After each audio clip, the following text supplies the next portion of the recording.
मित्र हो, बोधिपथ संदेश या यूट्यूब चॅनलमध्ये आपणा सर्वांचं सहर्ष स्वागत. भगवान बुद्ध आणि त्यांचा धम्म. लेखक डॉक्टर बाबासाहेब आंबेडकर.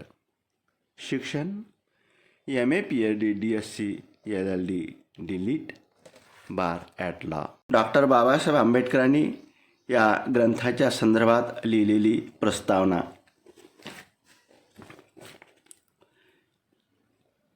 एक प्रश्न मला नेहमी विचारण्यात येतो की एवढे उच्च शिक्षण मी कसे काय घेतले.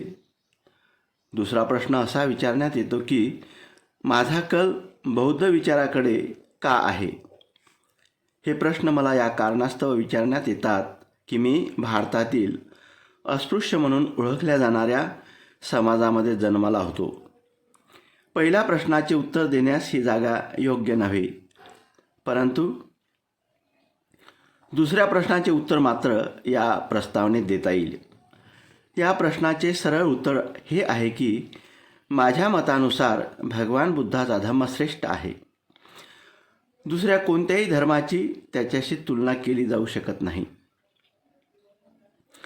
जर एखाद्या विज्ञाननिष्ठ आधुनिक व्यक्तीला धर्म हवा असेल तर त्याला भगवान बुद्धांच्या धम्माशिवाय पर्याय नाही, असे माझे पक्के मत सर्व धर्माचा 35 वर्ष सखोल अभ्यास केल्यावर तयार झाले आहे.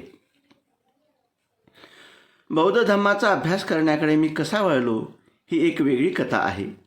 वाचकांना ही कथा जाणून घेण्यात रस असू शकतो. तर हे असे घडले. माझे वडील सैन्यात अधिकारी होते, पण त्याचबरोबर ते अत्यंत धार्मिक गृहस्थ होते. त्यांनी मला कडक शिस्तीत वाढविले. माझ्या लहानपणापासूनच माझ्या वडिलांच्या धार्मिक जीवनातील काही विरोधाभास मला आढळून आले. त्यांचे वडील रामानंदी पंथाचे असले तरी ते मात्र कबीरपंथी होते. तसा त्यांचा मूर्तीपूजेवर विश्वास नव्हता, पण तरीही ते गणपतीची पूजा करीत, अर्थात आमच्याकरता. परंतु मला ते आवडत नसे. ते त्यांच्या पंथाची पूजा पुस्तके वाचत असत. मला आणि माझ्या मोठ्या भावाला मात्र झोपी जाण्यापूर्वी माझ्या बहिणींना व कथा ऐकण्यास घरी जन्मलेल्या व्यक्तींना रामायण आणि महाभारतातील काही भाग वाचून सांगण्यास ते आम्हाला भाग पाडीत.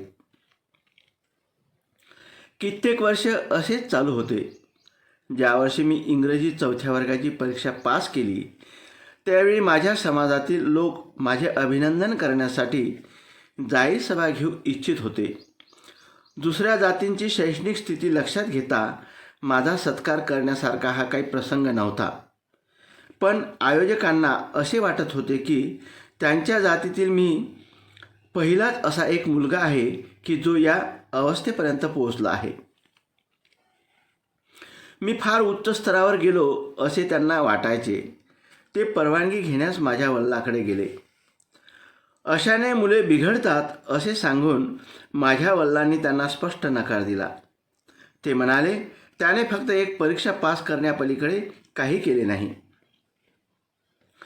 संयोजकाची फार निराशा झाली, पण त्याने जिद्द सोडली नाही. ते माझ्या वडिलांचे जवळचे मित्र दादा केळुस्कराकडे गेले व त्यांनी मध्यस्थी करण्यास सांगितले. केळुस्कर तयार झाले. थोड्या युक्तिवादानंतर माझ्या वडिलांनी संमती दिली. अभिनंदनाची सभा झाली. दादा केळुस्कर सभेचे अध्यक्ष होते. ते त्या काळचे विद्वान गृहस्थ होते. त्यांचे भाषण संपल्यावर दादा केळुस्करांनी सयाजीराव ओरिएंट सिरीज बडोदा करिता लिहिलेले बुद्धांचे चरित्र मला सप्रेम भेट म्हणून दिले. मी मोठ्या आवडीने ते पुस्तक वाचले. त्या पुस्तकाने मी फार प्रभावित व प्रेरित झालो. मला एक प्रश्न पडला की माझ्या वडिलांनी बौद्ध साहित्याचा परिचय आम्हाला का करून दिला नाही. हा प्रश्न मी माझ्या वडिलांना विचारण्याचा निश्चय केला आणि एके दिवशी मी तो माझ्या वडिलांना विचारला. मी त्यांना म्हटले की रामायण आणि महाभारतातील शूद्र आणि अस्पृश्यांच्या अधःपतनाच्या आणि ब्राह्मण क्षत्रिय यांच्या महिमा पंडित करणाऱ्या कथा वाचण्यास ते आम्हाला का भाग पाडतात? वडिलांना माझा प्रश्न आवडला नाही. ते म्हणाले, तू असे मूर्खपणाचे प्रश्न विचारू नकोस. तू लहान आहेस. तुला जितके सांगितले जाते तितकेच तू करावे.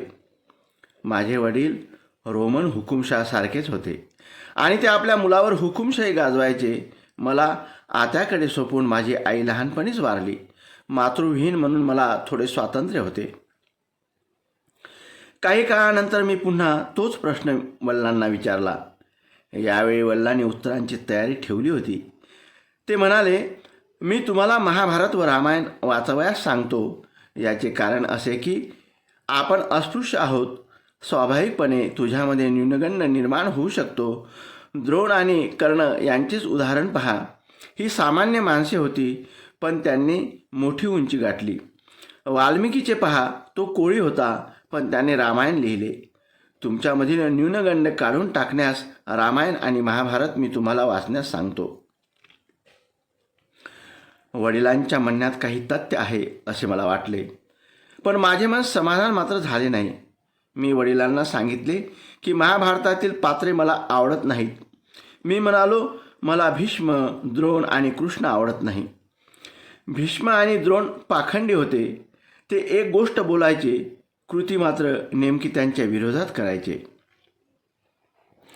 कृष्णांचा दगाबाजीवर विश्वास होता. त्याचे जीवन दुसरे तिसरे काही नसून फसवेगिरीची मालिकाच होय. मला रामसुद्धा पसंत नाही. शूर्पणखा प्रकरणात, बाली व सुग्रव प्रकरणात आणि सीतेशी क्रूर वागणुकीसंबंधात रामाच्या वर्तणुकीची समीक्षा करा. माझे वडील गप्प राहिले. त्यांनी ओळखले की बंड सुरू झाले आहे. अशा प्रकारे दादा केळुसकरांनी दिलेल्या पुस्तकामुळे मी भगवान बुद्धाकडे वळलो. त्या लहान वयातसुद्धा रिकाम्या डोक्याने मी भगवान बुद्धाकडे गेलो नाही. मला पार्श्वभूमी होती आणि भगवान बुद्धांच्या जीवनावरील पुस्तक वाचनात मी तुलना व भेद करीत असे. भगवान बुद्ध आणि त्यांचा धम्म यांच्यात रस घेण्याची ही माझी सुरुवात होती. हे पुस्तक लिहिण्याची वेगळी कुळकथा आहे. 1951 साली महाबोधी सोसायटीच्या मासिकाच्या संपादकाने वैशाखी अंकाकरता लेख लिहिण्यास मला सांगितले. या लेखात मी म्हटले की विज्ञाननिष्ठ समाजाला बौद्ध धम्माशिवाय पर्याय नाही, अन्यथा तो समाज नष्ट होईल. हे सुद्धा नमूद केले की जर आधुनिक जगाला स्वतःला वाचवायचे असेल तर त्याला बौद्ध धम्माची कास धरावी लागेल. बौद्ध वाङ्मय हे इतके विशाल आहे की कोणी एक व्यक्ती ते पूर्ण वाचू शकत नाही. यामुळे बौद्ध धम्माची वाटचाल अत्यंत मंद गतीने होत आहे. बायबलासारखे एखादे पुस्तक बौद्धाकडे नाही, ही याची मोठी उणीव आहे.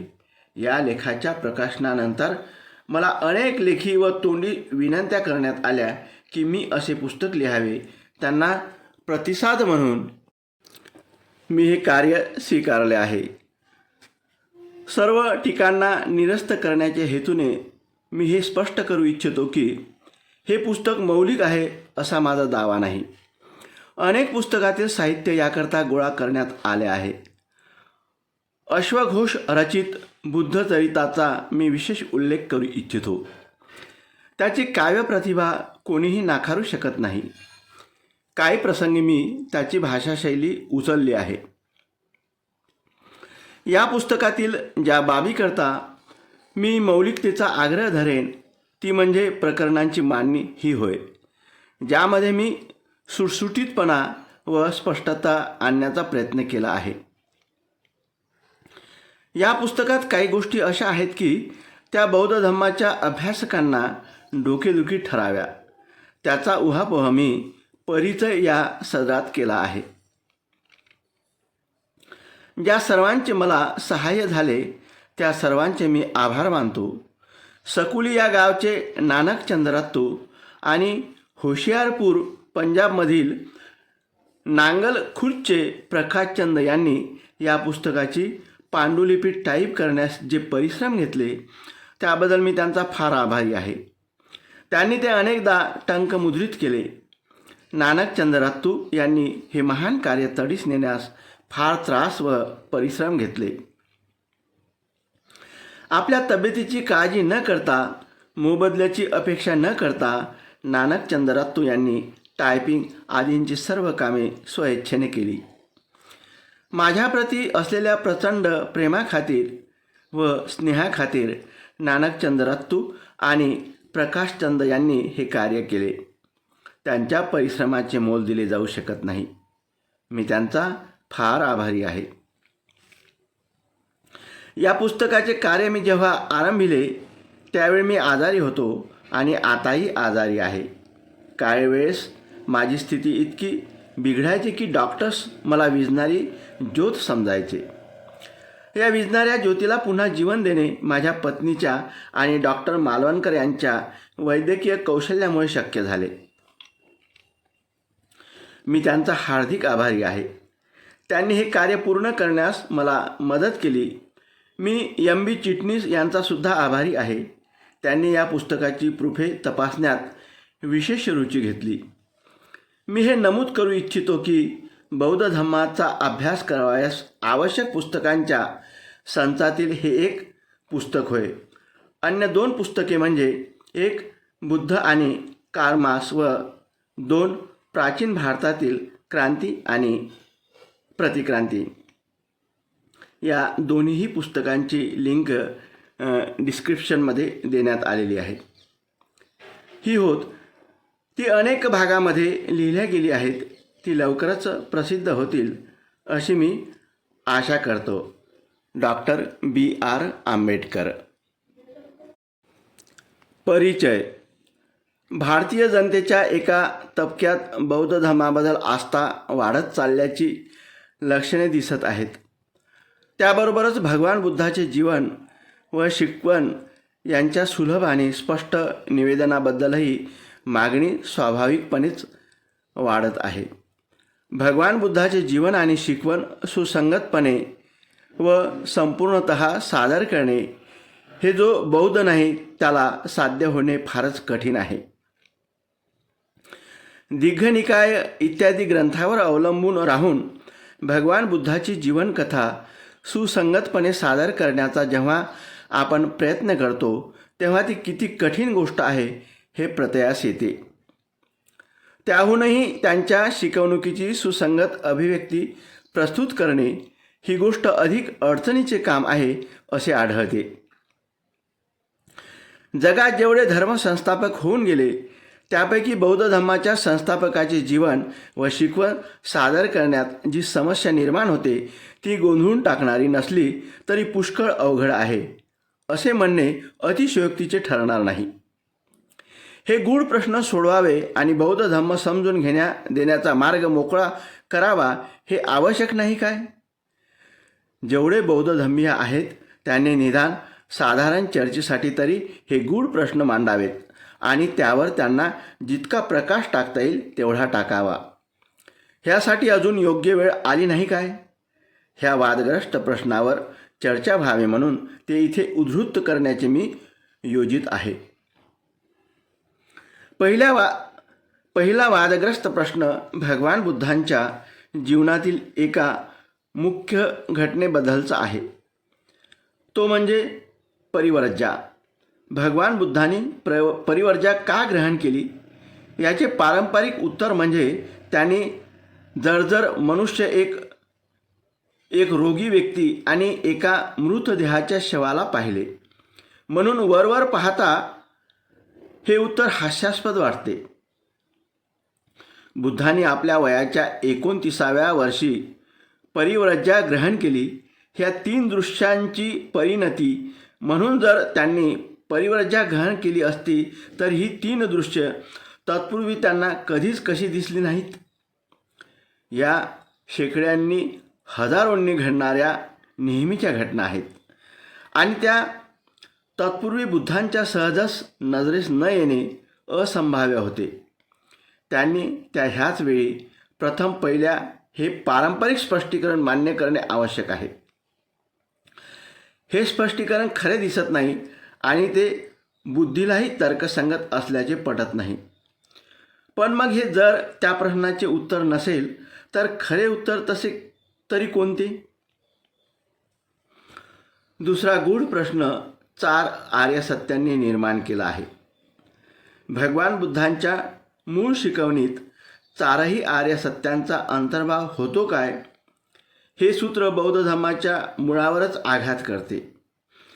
जीवन हे जर दुःख आहे, मृत्यू हे जर दुःख आहे आणि पुनर्जन्म हे जर दुःख आहे, तर सर्व काही संपलेच म्हणायचे. या जगात ना धर्म कोण्या माणसाला सुखी करू शकतो, ना तत्त्वज्ञान सुखी करू शकेल. जर दुःखापासून मुक्तीच नसेल तर धर्म तरी काय करू शकणार? आणि जन्मापासून जे दुःख अस्तित्वात येते, अशा दुःखापासून मानवाची सुटका करण्यासाठी भगवान बुद्ध तरी काय करू शकणार? ही 4ही आर्य सत्य, ज्यात प्रथम आर्य सत्य हेच दुःख आर्य सत्य आहे, अबौद्धांनी बौद्ध धर्माचा स्वीकार करण्याच्या मार्गात एक मोठाच अडथळा आहे. ही गोष्ट त्यांच्या बुद्धीस पटू शकत नाही, कारण असे वाटते की ही 4 आर्य सत्य मानवाला आशा नाकारतात आणि त्याला निराशेच्या खोल गड्ड्यात ढकलून देतात. ही 4 आर्य सत्य भगवान बुद्धांच्या धम्माला निराशावादी ठरवतात. असा प्रश्न विचारला जाऊ शकतो की ही आर्य सत्ये मूळ शिकवणीत अंतर्भूत आहेत काय, की ती भिक्खूने नंतर दिलेली जोड आहे? तिसरा प्रश्न आत्मा, कर्म आणि पुनर्जन्म ह्या तत्वाबद्दलचा आहे. भगवान बुद्धांनी आत्म्याचे अस्तित्व नाकारले आहे, पण त्यासोबतच त्यांनी कर्म आणि पुनर्जन्म ह्याबद्दलची तत्त्वे दृढतः प्रतिपादन केली आहेत. असे सांगितले जाते.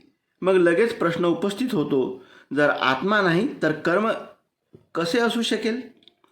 जर आत्मा नाही तर पुनर्जन्म कसा असू शकेल? हे गोंधळ निर्माण करणारे प्रश्न आहेत. भगवान बुद्धांनी कर्म आणि पुनर्जन्म हे शब्द कोणत्या विशिष्ट अर्थी वापरले? त्या काळी ब्राह्मण वापरत त्यापेक्षा निराळ्या अर्थी हे शब्द त्यांनी वापरले काय? असे जर असेल तर कोणत्या अर्थी? ब्राह्मण वापरत त्याच अर्थी त्यांनी हे वापरले काय? असे जर असेल तर आत्म्याचा अस्वीकार आणि कर्म व पुनर्जन्म यांचे दृढ प्रतिपादन ही भयानक विसंगती नाही काय? ही विसंगती उकलण्याची आवश्यकता आहे. चौथा प्रश्न भिक्खू संबंधीचा आहे. भिक्खू संघाची स्थापना करण्यात भगवान बुद्धांचा काय हेतू होता? एक समाज निरपेक्ष आदर्श पुरुष निर्माण करणे हा त्यांचा हेतू होता काय? की जनतेच्या सेवेला आपले आयुष्य वाहिलेला आणि त्यांचा मित्र, मार्गदर्शक आणि तत्त्वज्ञ असलेला एक समाजसेवक निर्माण करणे हा हेतू होता काय? हा एक अगदी महत्त्वाचा प्रश्न आहे. त्यावर बौद्ध धर्माचे भवितव्य अवलंबून आहे. जर भिक्खू हा केवळ आदर्श पुरुषच असेल तर बौद्ध धर्माच्या प्रसाराला तो उपयोगी होत नाही. कारण जरी तो पूर्ण पुरुष असला तरी तो स्वार्थी पुरुषच राहणार आहे. उलट पक्षी जर समाजसेवक असला तर तो बौद्ध धर्मास तो आशाजनक होऊ शकेल. या प्रश्नावर गंभीरतापूर्वक विचार झाला पाहिजे. केवळ तात्विक सुसंगतीच्या हिताच्या दृष्टीने नव्हे तर बौद्ध धर्माच्या भवितव्याच्या हिताच्या दृष्टीने विचार केला पाहिजे. मला आशा वाटते की माझे प्रश्न, ज्यांची उत्तरे या पुस्तकात आपल्यास पाहावयास मिळेल, वाचकामध्ये चेतना निर्माण करतील आणि त्यांची उकल करण्यासाठी हातभार लावण्यास त्यांना प्रवृत्त करील. Doctor B.R. आंबेडकर. पूर्वकथन. प्रचलित आणि पूर्वानुभवात काहीतरी सुसंवाद साधावा, भावना आणि विचार यांच्या गरजा पूर्ण होतील अशी परिस्थिती निर्माण व्हावी आणि भवितव्याला सामोरे जाण्यासाठी आत्मविश्वास प्राप्त व्हावा, ह्यासाठी मानवाला आपल्या चालू आणि परंपरागत समजुती आणि कल्पनांचा वेळोवेळी पुनर्विचार करणे भाग पडते. अलीकडे व्यावहारिक व तात्विक महत्त्वाच्या दृष्टीने समीक्षेचा किंवा शास्त्रीय अन्वेषणाचा विषय म्हणून धर्माचे आकर्षण जर वाढले असेल तर त्याची कारणे अशी आहेत. शास्त्रीय ज्ञान व विचार यांची जलद प्रगती. ब. विषयाबद्दलची सखोल बौद्धिक आवड. क. धर्मात सुधारणा किंवा त्याची पुनर्रचना करण्याची किंवा अधिक तर्कसिद्ध व शास्त्रीय किंवा कमी अंधश्रद्धेच्या विचारप्रणालीची त्याऐवजी स्थापन करण्याची जगात सर्वत्र दिसणारी प्रवृत्ती. आणि ड. धर्मावर प्रभाव करणाऱ्या किंवा धर्माने प्रभावित होणाऱ्या एक प्रकारच्या सामाजिक, राजकीय आणि आंतरराष्ट्रीय संघटनाचा परिणाम. जेव्हा एखाद्या कार्याचे किंवा परिस्थितीचे नैतिक किंवा सत्सद विचारविषयक मूल्य संभ्रमित असते तेव्हा धर्माच्या महत्त्वाबद्दलचा पुनर्विचार करण्यास ते निश्चितच भाग पाडते. अखेरीस न्याय, देव, ईश्वर व विश्वासंबंधीचे प्रश्न निर्माण होतात आणि तदनुषंगाने धार्मिक आणि इतर विचारांच्या परस्परासंबंधाचे प्रश्न, सर्वसामान्य ज्ञानाची प्रामाणिकता आणि अनुभव व सत्य यांच्या व्यावहारिक कल्पना याबद्दलचेही प्रश्न त्यात गुंतले जातात. एनसायक्लोपीडिया ऑफ रिलिजन अँड एथिक्स, खंड 10, पृष्ठ 669. खंड पहिला. सिद्धार्थ गौतम बोधिसत्व ते बुद्ध कसे झाले. भाग पहिला. जन्मापासून परिव्राज्यपर्यंत. भाग दुसरा. कायमचा गृहत्याग. भाग तिसरा. नवीन प्रकाशाच्या शोधात. भाग चौथा. ज्ञानप्राप्ती व नवमार्गाची विशाल दृष्टी. भाग पाचवा. भगवान गौतम बुद्ध आणि त्यांचे पूर्वकालीन. भाग सहावा. भगवान गौतम बुद्ध आणि त्यांचे समकालीन. भाग सातवा. साम्य आणि विरोध. भाग पहिला. जन्मापासून परिव्राज्यपर्यंत. एक कुळ. ख्रिस्तपूर्व 6व्या शतकात उत्तर भारतात सार्वभौम असे एकही राज्य नव्हते. संबंध देश निरनिराळ्या अनेक लहान मोठ्या राज्यात विभागला गेला होता. त्यापैकी काही राज्यावर एकेका राज्याची सत्ता होती तर काहीवर एका राज्याची सत्ता नव्हती. एका राजाची सत्ता असलेली राज्य संख्येने एकूण 16 होती. त्यांची नावे अशी: अंग, मगध, काशी, कोसल, वज्जी, मल्ल, चेदी, वत्स, कुरु, पांचाळ, मत्स्य, सौरसेन, अश्मक, अवंती, गांधार आणि कंबोज. ज्या राज्यावर कोण्या एका राज्याची अधिसत्ता नव्हती ते म्हणजे कपिलवस्तूचे शाक्य, पावा व कुशिनरा येथील मल्ल, वैशालीचे लिच्छवी, मिथिलेचे विधेय, रामग्रामचे कोलीय, अल्लकप्पचे बुली, केसपुत्तचे कालाम, कलिंग पिप्पलवनांचे मौर्य आणि ज्यांची राजधानी शिसुमारगिरी होती ते भग्ग. ज्या राज्यावर एकेका राज्याची सत्ता होती त्या राज्यांना जनपद म्हणत व ज्यावर एका राजाची सत्ता नव्हती त्या राज्यांना संघ किंवा गणराज्य असे म्हणत. कपिलवस्तू येथील शाक्यांच्या शासन पद्धतीविषयी विशेष अशी माहिती मिळत नाही. या राज्याची शासन व्यवस्था प्रजासत्ताक होती की त्यावर काही विशिष्ट लोकांची सत्ता होती हे देखील आपल्यास माहीत नाही. तथापि एवढे मात्र निश्चित आहे की शाक्यांच्या गणतंत्र राज्यात अनेक राजवंश होते व ते आळीपाळीने राज्यसत्ता चालवित होते. अशा प्रकारे राज्यसत्ता चालविणाऱ्या राजघराण्याच्या प्रमुखाला राजा अशी संज्ञा होती. सिद्धार्थ गौतमाच्या जन्माच्या वेळी शुद्धोधनाची राजा होण्याची पाळी होती. शाक्यांचे राज्य भारतवर्षांच्या ईशान्य कोपऱ्यात वसले होते. ते एक स्वतंत्र राज्य होते, परंतु कालांतराने कोशल देशाच्या राजाने शाक्यावर आपले अधिपत्य प्रस्थापित करण्यात यश मिळविले. कोशलाधिपतीच्या अधिसत्तेमुळे शाक्यांना कोशल राजाच्या अनुज्ञेखेरीज आपल्या राजसत्तेचे काही सार्वभौम अधिकार वापरणे अशक्य झाले होते. तत्कालीन राज्यात कोशल राज्य हे एक सामर्थ्यशाली राज्य होते. मगधचेही राज्य तसेच प्रबळ होते. कोशल देशाचा राजा प्रसेनजित व मगध देशाचा राजा बिंबिसार हे सिद्धार्थ गौतमाचे समकालीन होते. 2 पूर्वज. शाक्यांच्या राजधानीचे नाव कपिलवस्तू होते. कदाचित हे नाव थोर बुद्धिवादी तत्ववेत्ता कपिल मुनींच्या नावावरून पडलेले असावे. कपिलवस्तूमध्ये जयसेन नावाचा एक शाक्य राजा होता. सिंहनू नावाचा त्याला एक मुलगा होता.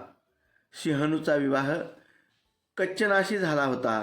त्याला शुद्धोधन, धौतोधन, शुक्लोदन, शाक्योदन व अभितोदन असे 5 पुत्र होते. या 5 पुत्राशिवाय सिंहनूला अमिता व प्रमिता नावांच्या 2 कन्या होत्या. त्याच्या कुटुंबाचे गोत्र आदित्य होते. शुद्धोधनाचा विवाह महामायाशी झाला होता. महामायाच्या पित्याचे नाव अंजन व आईचे नाव सुलक्षणा असे होते. अंजन हा कोलीय वंशातील होता. तो देवदह नावाच्या गावी राहत होता. शुद्धोधन हा मोठा योद्धा होता. जेव्हा शुद्धोधनाने मोठ्या शौर्याचा परिचय दिला तेव्हाच त्याला दुसरी पत्नी करण्याची अनुमती देण्यात आली व त्याने दुसरी पत्नी म्हणून प्रजापतीची निवड केली. ती महामायेची वडील बहीण होती. शुद्धोधन फार श्रीमंत होता. त्याच्या मालकीची भूमी विस्तृत होती व त्याचे पुष्कळ नोकर चाकर होते. असे म्हणतात की त्याच्या मालकीची जमीन नांगरण्यासाठी 1000 नांगर चालवावे लागत. तो ऐशारामात राहत होता. त्याचे अनेक महाल होते. 3 जन्म. शुद्धोधनाला सिद्धार्थ गौतम हा पुत्र झाला. त्याच्या जन्माची कथा अशी आहे. शाक्य लोकात प्रतिवर्षी आषाढ महिन्यात येणारा एक उत्सव पाळण्याची प्रथा सर्व शाक्य लोक आणि राजघराण्यातील मंडळी देखील हा महोत्सव साजरा करीत असत. हा महोत्सव 7 दिवस साजरा करण्याची पद्धती होती. एकदा महामायेने हा महोत्सव मोठ्या थाटामाटात पुष्पमाला सुगंधादी वस्तूंचा उपयोग करून मोठ्या शानशौकीने परंतु मद्यपानादी उत्तेजक वस्तू त्याग करून साजरा करण्याचे ठरविले. उत्सवाच्या 7व्या दिवशी ती भल्या पहाटे उठली. सुगंधी पाण्याने आंघोळ केली. दानधर्मार्थ 4 लक्ष मोहरा देणगी म्हणून वाटल्या. मौल्यवान अलंकार घालून शृंगार केला. आवडीच्या पदार्थाचे सेवन केले व व्रताचरण करून ती झोपेसाठी कलात्मकतेने सजविलेल्या शयनगृहात गेली. त्या रात्री शुद्धोधन व महामाया यांचा एकांत होऊन महामायेला गर्भसंभव झाला. पलंगावर पहुडली असताना ती तशीच झोपी गेली. झोपेत असताना तिला एक स्वप्न पडले. स्वप्नात तिला असे दिसले की चतुर्दिक्वाली आपणाला निद्रिस्त स्थितीत मंचकासह उचलले व हिमालयाच्या माथ्यावर नेऊन एका विशाल शाल वृक्षाखाली ठेवून ते बाजूला उभे राहिले आहेत. नंतर चतुर्भी पालांच्या स्त्रिया तिच्याजवळ आल्या व त्यांनी तिला मनोसरोवराकडे नेले. त्यांनी तेथे तिला अभ्यंग स्नान घालून तिची वेशभूषा केली.